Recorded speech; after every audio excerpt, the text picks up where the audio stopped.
The doctor stitched up my thumb in the ER, and then I was wheeled, handcuffed and scared, to an empty hospital room. A police officer sat outside the door, reading a newspaper and sipping some coffee.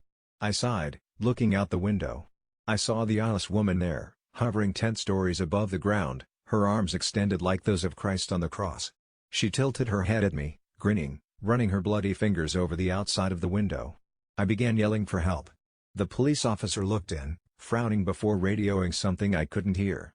A minute later, a large, muscular RN ran in with a needle in his hand. "What is it, Mr. Merriweather? What's all the commotion?" he asked. I pointed to the window, but when I looked over, she had gone. Only a bloody streak marring the clear glass showed she had ever been there at all. The RN shook his head as I protested.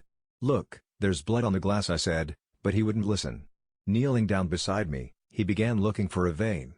"This is just something to help you calm down," he said. "Don't worry. You're going to feel a lot better soon, Mr. Merriweather." "I'm not fucking crazy," I shrieked. He nodded sympathetically. "I never said you were. We don't use the term crazy here. You're just having a temporary medical episode. You're going to feel a lot better very soon, trust me. This here is a combination of lorazepam and haloperidol," he said, patting my hand. "You might know them better as Ativan and Haldol. They should help with your symptoms." A moment later, I felt the needle piercing my skin. My eyelids drooped as a sense of tiredness and lethargy overtook me. Before I knew it, I had fallen asleep.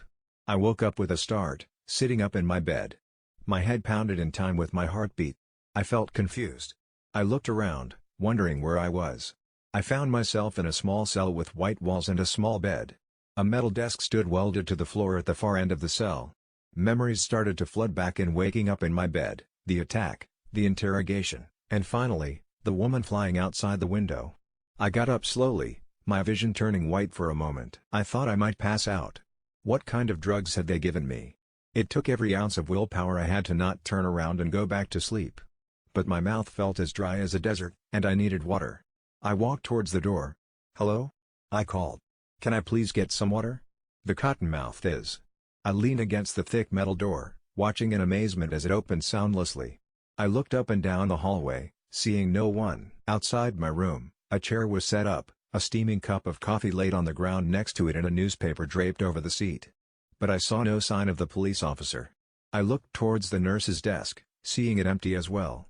With a pounding heart, I went from room to room, looking in the unbreakable glass windows.